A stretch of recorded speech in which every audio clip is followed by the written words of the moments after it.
Ladies and gentlemen, welcome to this very first upload on my channel. Today we are going to be reacting to the German wing tragedy that took place a couple years ago. I happen to have heard of it, but we are going to be diving in onto why and the reason that led up to it. This is made possible thanks to Fern. I'm sure you guys heard of the guy. He's a 3D and animation YouTuber which produce lots of good content in my opinion. I feel like the level of documentary that he's been put out is academy worthy. Do you get what I mean? So without any further ado, let's jump right into it.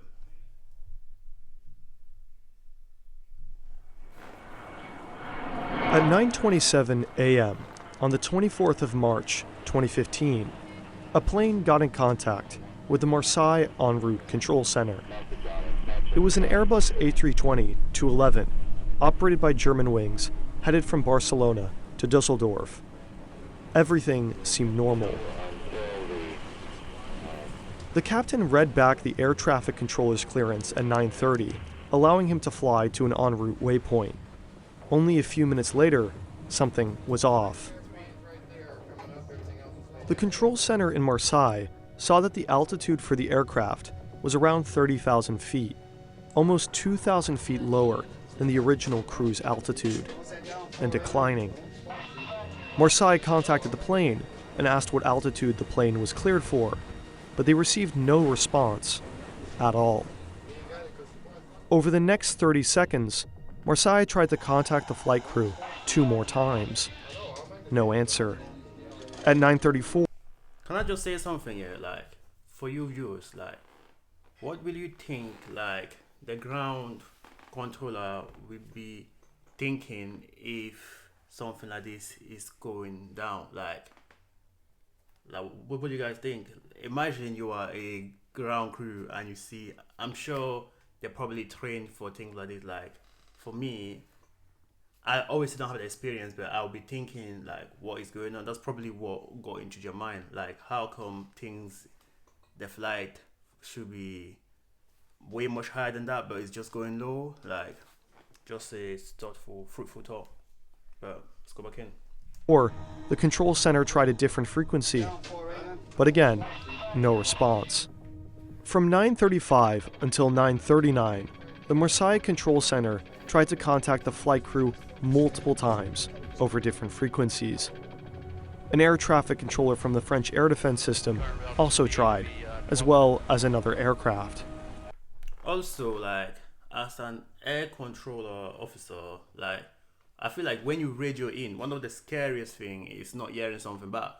Because you have to understand that when you are 30, 40, 50, 60 even, not sure if plane goes that high, like, communication is key, especially when you have like a lot of people within the aircraft. So I will be thinking to myself that those pilots, it's not just about knowing how to pilot the plane, it's also about relaying back to grounds. And when you are again contacted and you are not responding, that will probably triggered lots of like program safeguarding things that take place. I'm sure that's probably what happened in this instance. But yeah, man.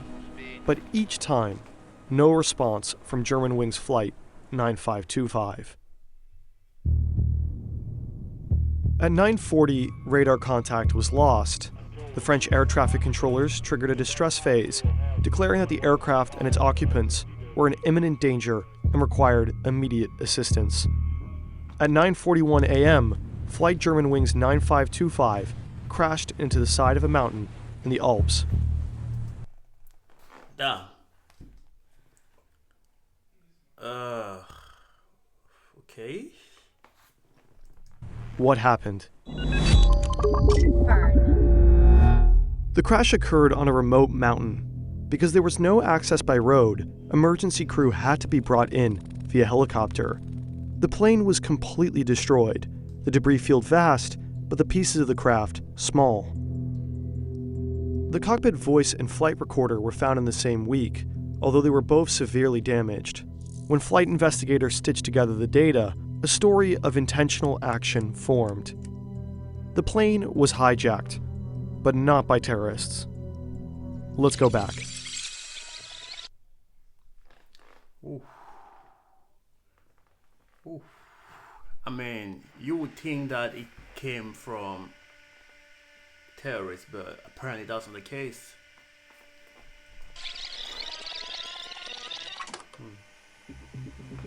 After the aircraft leveled off at its cruise altitude, the captain left the cockpit to go to the bathroom at 9:30. While he was in the bathroom, the plane was almost immediately set for a different altitude in the cockpit. At 9:34, the captain came back and requested access, but he got none. The door was locked. As he stood in front of that cockpit door, the captain began to understand. The co-pilot had hijacked the plane, and he had no way of getting in. As fellow viewers and potential passengers as well, it's very sad to be in a situation when you are in a plane and something like this happens. As you guys know, when we hear of things like this, we often expect it to come from a certain part of the world, but to be in a plane and for it to be hijacked not by a fellow passenger, but by the person in charge of taking you from point A to point B, really like driving into you, that in this world you never know how things can really take place, and it's very unfortunate for those 150 souls that had to have lost their life, because like something like this is very like, I don't even know how to react.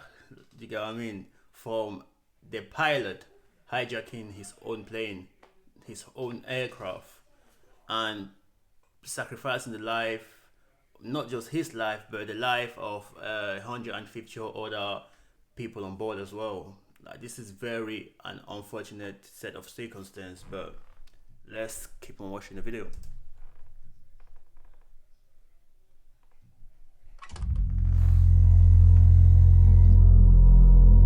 After 2001, cockpits were changed in order to protect those flying the plane from potential hijackers.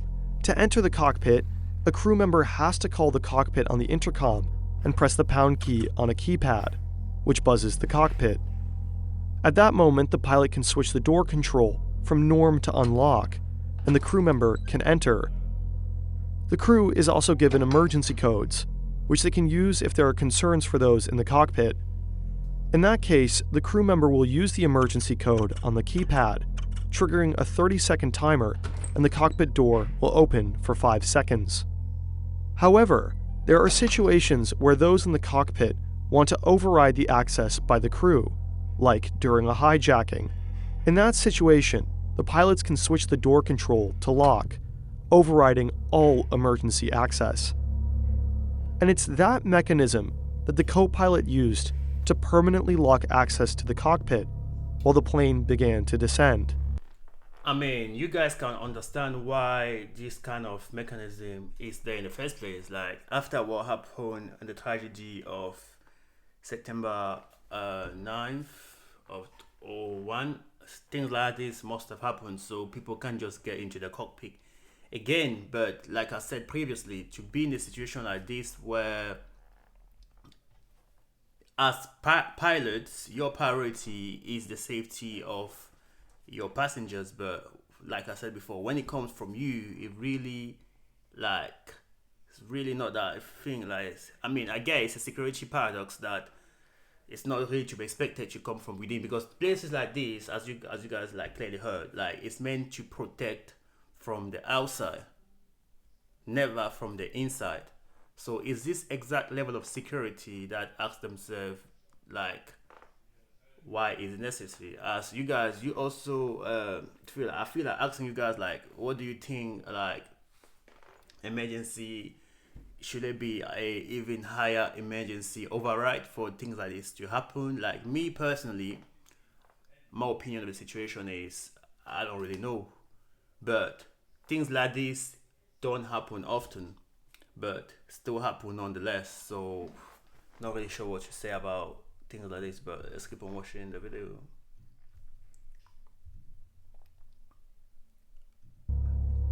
The captain was locked out of the cockpit without any control. At 9:39, the cockpit voice recorder picked up violent blows on the cockpit door.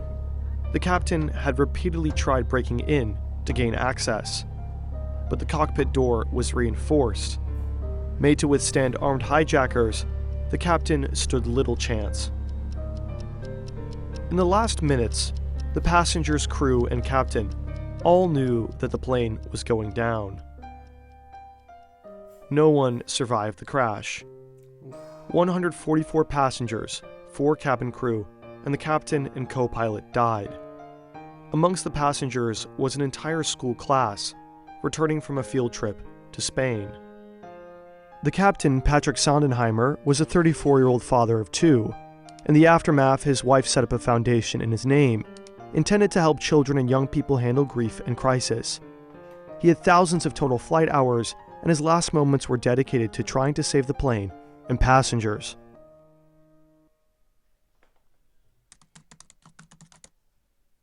The co-pilot was 27 years old, and from a young age, he was passionate about flying. His bedroom had posters of Airbus, Boeing, and Lufthansa, and he'd become an expert glider pilot as a child. He joined Lufthansa's flight academy straight out of school, but only a few months into the program, he stopped. He was suffering from a deep depressive episode, treated with antidepressants, and spent multiple months in the care of a psychiatrist. Eventually, he received a medical recommendation declaring that he was in remission. After a few months, his student pilot license and fit-to-fly medical certificate were restored. But if he needed any more psychiatric treatment, he'd be grounded from flying. But he continued with his training until he ran into a problem. While filling out a document required by the U.S. Federal Aviation Administration to fly at an Arizona-based, Lufthansa-operated flight school, he said that he had never been diagnosed with any mental disorders. This was a lie, and he got caught. Lying on an FAA application can lead to a jail offense or the end of a flying career. But the FAA gave him a second chance. He admitted to depression and was accepted to go to Arizona. In 2013, he joined Germanwings, a low-budget airline owned by Lufthansa. And a year later, his depression returned. He thought he was going blind, visiting ophthalmologists and neurologists multiple times per week because he was seeing stars, halos, flashes of light, streaks, and flying insects. But the doctor's scans didn't find much. He was diagnosed with hypochondriacal disorder, as well as emergent psychosis from his family doctor. And that doctor urged him to go to a psychiatric clinic, but he'd do no such thing. Instead, in January of 2015, he returned to the psychiatrist that had helped him in the first place. He received psychotherapy and went on heavy antidepressants while continuing to work and fly. From February to March, he received multiple sick notes from multiple doctors. He wasn't all right, and he wanted something to change. 4 days before the crash, he turned to his computer to understand the locking mechanism on the Airbus A320 cockpit door. On his outbound flight from Dusseldorf to Barcelona, he tested the descent settings for a moment while Sondenheimer was outside the cockpit. Like, things like this, yeah, like, doesn't airline, I feel like they probably do by the time this thing like this happened. Like, for me, descending like this to just test, like, this is so, it's those kind of things that when it happens, you don't really have to, like, it's like, when we hear about things online, especially a tragedy like this, especially you guys heard about the school trip, student coming back from their trip from Germany back to Barcelona. It's very unfortunate for them to have met a such young demise, but it's a cool way out there, man. That's all I can say. To see something like this, up to even test, that means for me, it shows to me that this wasn't just out of the blue. This was planned out, this was rehearsed, and this was a conscious decision. But my problem is, like, if you are going to take yourself out, which I will encourage you not to do, why do it with other people? Like, this is like, why not do it by yourself? Like, you shouldn't do it in the first place, but if you are to do it, it's very sickening to do it with other people as well, because at that point, because it's never the person, like, it's never you that is going to end up suffering, it's the person left behind. You heard about the dad pilot who left, was it 4 children and his wife. You heard about the cabin crew. Those cabin crew, they didn't wake up this morning. As a matter of fact, none of them but the pilot woke up that morning thinking that they were going to not live to see another day. But unfortunately, you had to go there and taking that choice away from them. Unfortunate. On the return flight, he used it to bring down the plane. How could this have happened? Pilots are required to do health screenings and annual checkups, but mental health is easier overlooked than physical. Since pilots operate under an honor system, they're expected to self-evaluate their health. And this can be an issue. The co-pilot was declared unfit to work by his doctor, but he decided to just not tell his employer. But if someone like him is a risk to public safety, a doctor can break doctor-patient confidentiality and report him to authorities. Like something he just said, yeah, like, as doctors, if there's any doctors watching this video right, yeah, at what point do you think your doctor-patient confidentiality is more powerful than the potential, like, prevention of early death of fellow human beings? Like, to me, I feel like privilege is good, but when you just, like, certain jobs, like, let it be pilot, let it be any kind of pilot, it can even be trained pilot, it can even be what else, boat pilot, anything that involve someone that is in charge of a lot of life. I feel like as a doctor, your responsibility is always to report it, no matter what kind of thing you sign. Even if in this case it's about doctors, even if you're a lawyer, like, I know that you swear to, like, privilege and everything, but it's not known as snitching. Like, you should always have to report it. Like, if there's any, like, kind of doctors in the scene, like, what do you guys think about it? Do you think it really matters, or is your honor going to be jeopardized if you don't do it? Me personally, I feel like having the ability to save lives, as you guys do normally directly, and having the ability to save life indirectly in this kind of situation, we always hold the highest amount of honor as a doctor. But that's obviously not up to me to decide.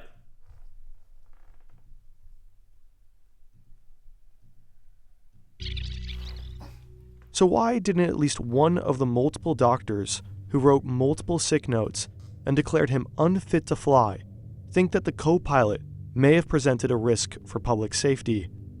Enough of a risk that he couldn't be trusted to report himself. We don't know. The doctors may have believed the co-pilot was a risk to himself, but not to others.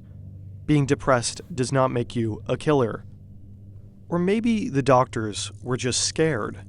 Breaking doctor-patient confidentiality does not come without risks.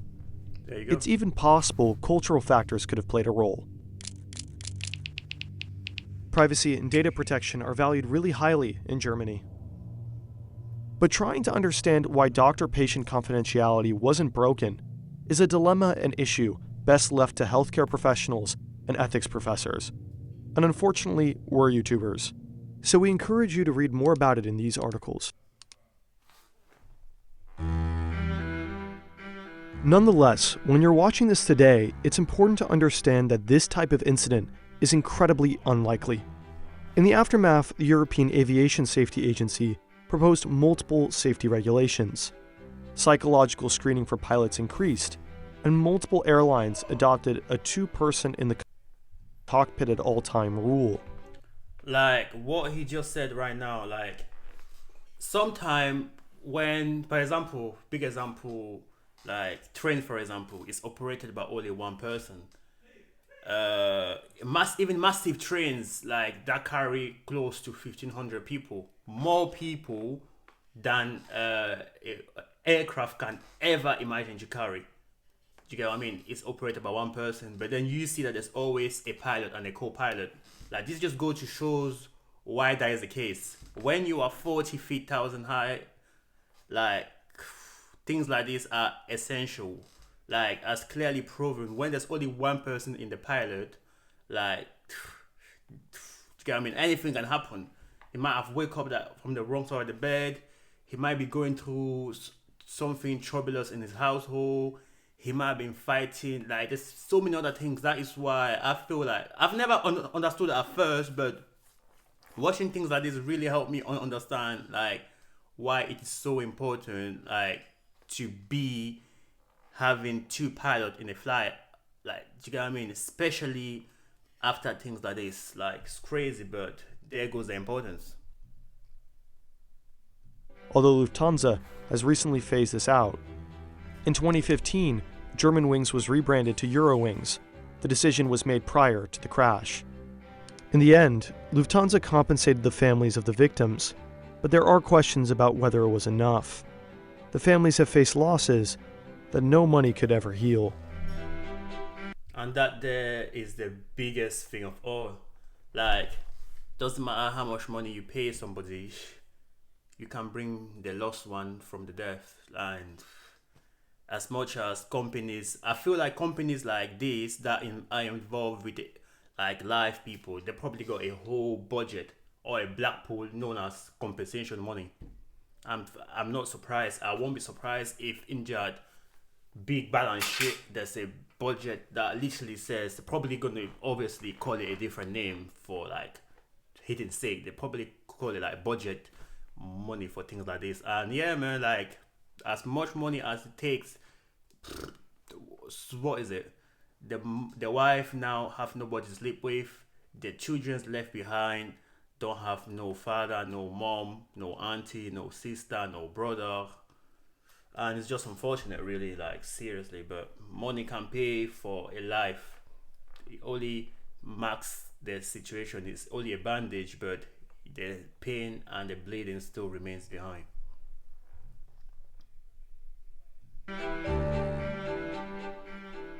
Hopefully you.